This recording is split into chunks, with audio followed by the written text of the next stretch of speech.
All right, so today you're going to try to get a handle on what in the world is going on with Trump and Ukraine. It's a lot to unpack. We've got some really interesting source material for this deep dive. A recent lecture by this Professor Aaron Alves. He's a political commentator from Brazil. And his perspective is really valuable here because it comes from outside the U.S. You know, he's not caught up in the same media bubbles and political narratives that we are. Yeah, it's always helpful to get that outside perspective. It can help us see things in a new light. Exactly. So one of the first things that jumped out at me from Professor Alva's lecture was his description of Trump's approach to Ukraine as transactional. It's like he's looking at this whole conflict as a business deal. Yeah, he uses the term transactional quite a bit. And he points to this guy, Scott Besson, who's a close associate of Trump's. Besson's been meeting with Ukrainian officials, and it seems like the focus of these meetings has been on, well, securing access to Ukraine's mineral resources in exchange for continued U.S. military support. Wow, so it's like we've invested billions now. What's our ROI? That's a pretty big departure from the Biden administration's focus on democratic values and global stability. Yeah, it is. I mean, the strategic importance of Ukraine's resources was definitely on people's radar during the Biden era, but it wasn't as explicitly at the forefront of U.S. policy. This is where it gets really interesting for me. Is this just classic realpolitik in action? You know, countries acting in their own self-interest? Or is this something new, a more overt, almost mercenary approach to diplomacy? That's a great question. And I think the answer, we need to unpack what we mean by realpolitik a little bit. It's a political philosophy that prioritizes pragmatic considerations, national interest over ethical concerns or ideological goals. So power over morality. Exactly. It's about what's best for the nation, not necessarily what's right or wrong. So is Trump just being more transparent about it than previous administrations, or is there something fundamentally different about how he's approaching this? It's tough to say for sure. But Professor Alves brings up a good point. Even someone like the German chancellor, who's no stranger to realpolitik himself, he expressed concern about the potential damage of this shift, the way Trump's going about it. It seems to go beyond just securing strategic advantages. It feels almost extractive. Yeah, I see what you mean. The word mercenary keeps coming to mind, which is a little unsettling. For sure. It makes you wonder how this impacts the U.S.'s image on the global stage and how it affects trust with allies. Yeah, those are big questions. If it's all about immediate resource extraction, what happens to the idea of shared values or collaborative problem solving? Right. And speaking of unsettling, Professor Ells also talks about Trump's promise to solve the war in a day. Well, it's been 3 weeks since he took office.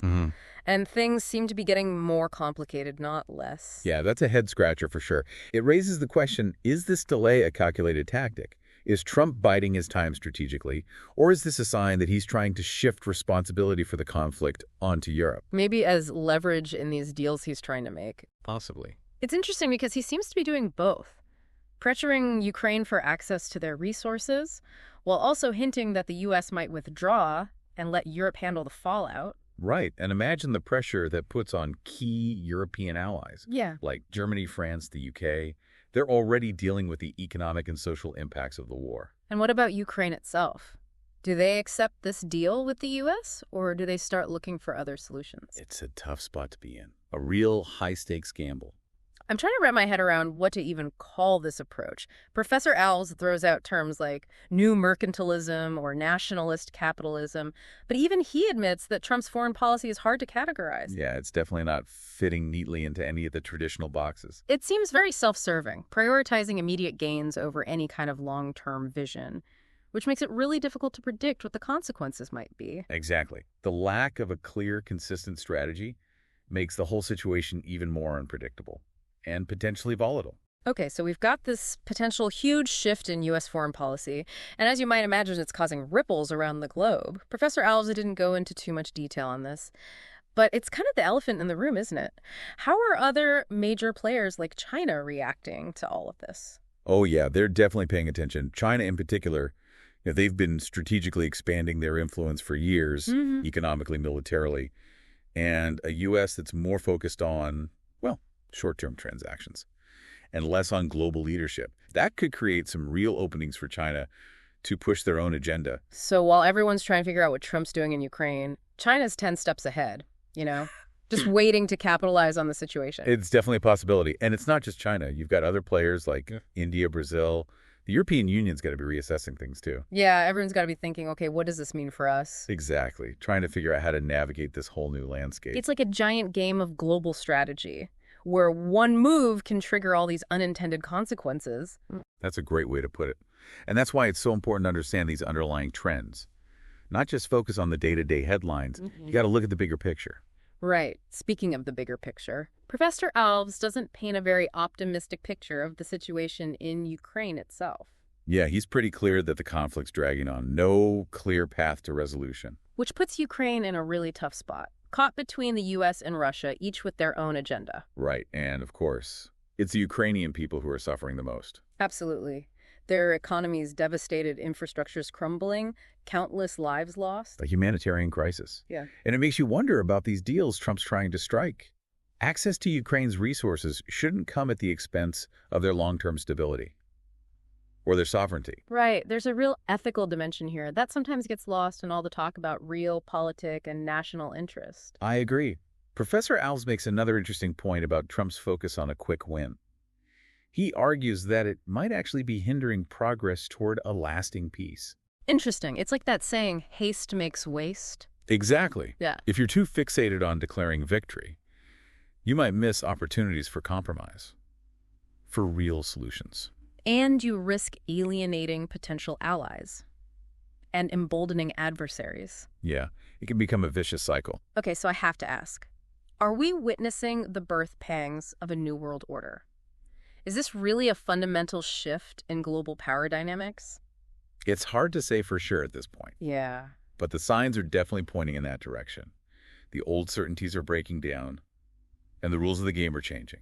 It's almost like the old rulebook got tossed out the window, and nobody knows what the new rules are going to be. Right, a lot of uncertainty, which can be both anxiety-provoking and exciting. Yeah, anxiety-provoking for sure. But it also creates opportunities. True. And it's not just about the major powers. This affects everyone. Absolutely. Think about the average person in Ukraine, the farmer whose fields have become a battleground, the family huddled in a bomb shelter, the refugees fleeing for safety. It's a powerful reminder that these aren't just abstract geopolitical games. There are real people whose lives are being upended. And whose futures are uncertain. Exactly. So bringing it back to Professor Alves' insights, what are the key takeaways here? What should our listener really understand about all of this?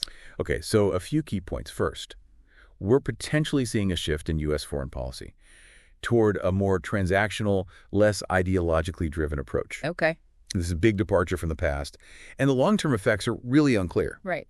Second, this shift has the potential to change the global balance of power, creates risks and opportunities for everyone involved. Okay. And finally, the situation in Ukraine is incredibly complex. No easy solutions in sight. A tragic situation with far-reaching consequences. Okay, so we've talked about shifting alliances, potential power vacuums, the human cost of this conflict. But I keep coming back to this question. What does it all mean? What's the end game here? That's the million-dollar question, isn't it? Yeah. And unfortunately, there's no easy answer. We're in uncharted territory here. The potential outcomes range from a negotiated settlement to a prolonged stalemate, or even worse, further escalation. And I imagine each of those scenarios has its own set of ripple effects. Absolutely. Yeah. But let's take a negotiated settlement, for example. A lot depends on the terms of the agreement and who's doing the negotiating. Is it a genuine effort to address everyone's concerns, or is it just about powerful nations carving up spheres of influence? Right.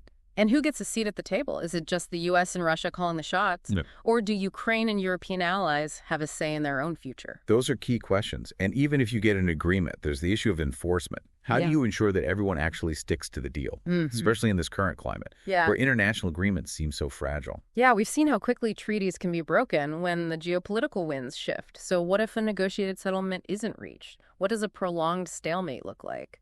Well, that's a pretty grim possibility.